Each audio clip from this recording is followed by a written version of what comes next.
There's a specific kind of discomfort that's hard to explain. Your life looks fine from the outside, maybe even good, but somewhere inside, quietly, persistently, you feel like you're watching your own life happen to someone else. Like you're there, but not quite in it. You go through the motions, you show up, you respond, you perform the right expressions at the right times. But late at night, or in a still moment between things, you wonder when exactly you stop feeling like yourself. And the strangest part, you're not even sure you know who yourself was to begin with. Stay with that feeling for a moment, because there's a name for it. And more importantly, there's a reason. It shows up in small ways. You're in a conversation and you hear yourself talking, saying the right things, laughing at the right moments. But it's like watching footage of yourself from a slight distance. You make a decision, a job, a relationship, a place to live. And even as you're making it, some quiet voice asks, is this what I actually want? Or is this just what I was supposed to want? You scroll through your own memories and they feel strangely flat. Not bad, just not quite yours. Psychologists sometimes call this identity diffusion, a state where the self lacks internal coherence. You haven't built a stable sense of who you are from the inside out. Instead, you've assembled a self from the outside in, from expectations, approval, roles you were handed. The child who learned to be the responsible one. The teenager who discovered that being agreeable kept the peace.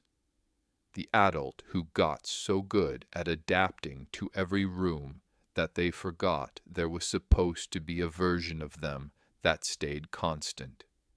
And here's what makes it so disorienting. The person you've built is functional. They work.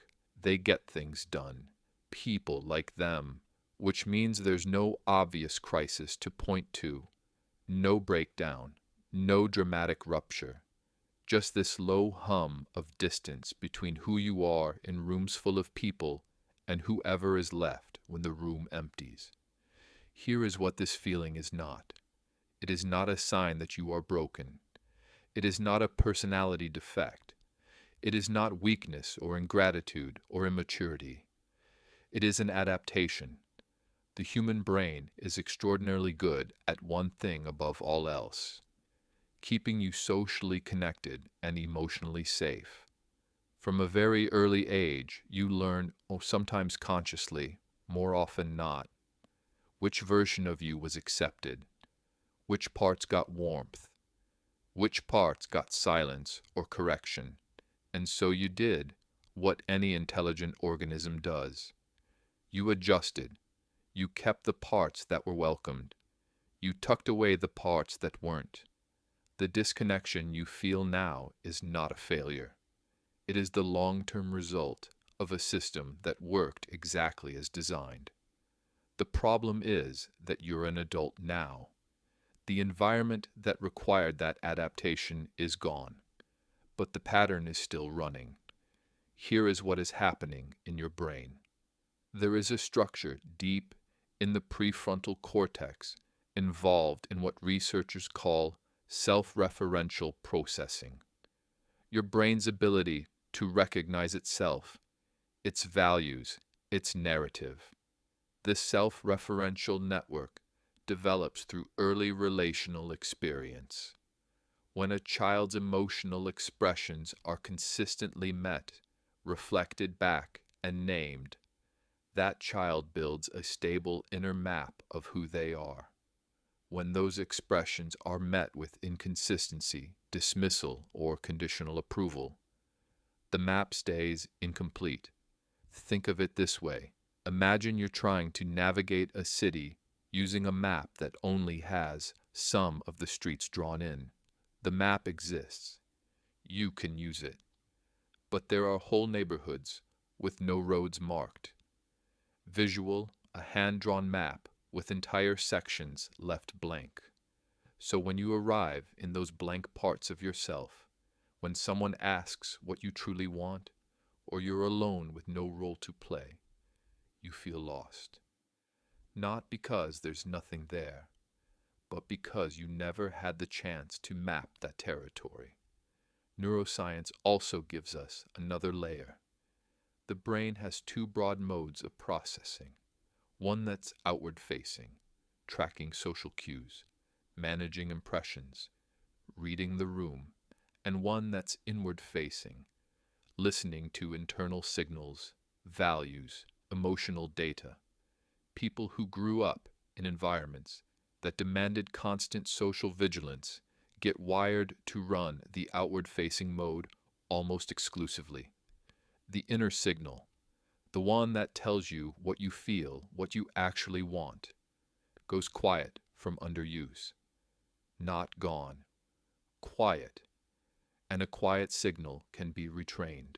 So how do you begin to find your way back to yourself? Not through a dramatic reinvention. Not through burning everything down. Through something slower. More deliberate. Step 1. Learn to notice the difference between a felt response and a performed one. A performed response is what you produce quickly, automatically, socially. A felt response takes a half-second longer. It has texture. Sometimes it's inconvenient. Start noticing that gap. When someone asks your opinion and you answer immediately, pause. Was that what you actually think, or what seemed safest to say psychologically? This activates interoception, your brain's ability to read internal body signals. The felt self communicates through the body first, not the mind. Next time someone asks where you want to eat, don't answer for 3 seconds. Notice what your body does. That faint lean toward one option, that's data. Step 2. Write to find out what you think, not to record what you already know. Most people write after they've decided how they feel. Try writing to discover how you feel. This works because language externalizes the self-referential network. Putting unformed thoughts into words forces the brain to create structure where there was only static. Write one sentence per day that starts with, "Something I noticed about myself today is," not "something you did." Something you noticed. The difference is subtle and important. Step 3.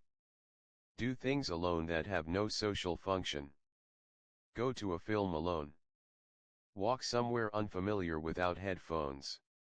Cook a meal no one will see. The social brain quiets when there's no audience. And in that quiet, the inward-facing network gets space to come back online. Periods of chosen aloneness correlate with stronger self-concept, not weaker. The person you are when no one is watching is not your shadow self. It might be your most honest self. Step 4. Let some preferences be non-negotiable, not because they're important, but because they're yours. Maybe you hate a type of music everyone around you loves. Maybe you find parties exhausting when everyone else finds them energizing. Stop managing those preferences away. Hold one. Name it. Keep it. Every time you honor a real preference, you're adding a road to your internal map. Step 5. Stop waiting to feel ready before being honest. The sense of not knowing yourself often persists because people wait until they're certain before they express anything real. But self-knowledge doesn't come before self-expression. It comes through it. Say the real thing. Then see how it lands. Your response to your own honesty is itself information. Here is the mental model to hold onto. You are not someone who has lost themselves. You are someone whose inner map was never fully drawn. And maps don't get completed in one sitting. They're filled in slowly by actually traveling the territory. Every moment you notice a real feeling instead of a performed one, every preference you hold, every honest thing you say. You are adding detail to a map that was always yours. The stranger you've been feeling like they were always there, just waiting in a part of the map you hadn't reached yet. You don't need to reinvent yourself. You don't need to have an identity crisis or quit your job or change everything. You just need to practice quietly, consistently. Listening to the signal you were taught to ignore. It's still there. Faint, maybe. Uncertain. But if you sit still enough long enough, you'll start to hear it. And slowly, in the way all real things return, you'll begin to feel at home in a life that was always yours.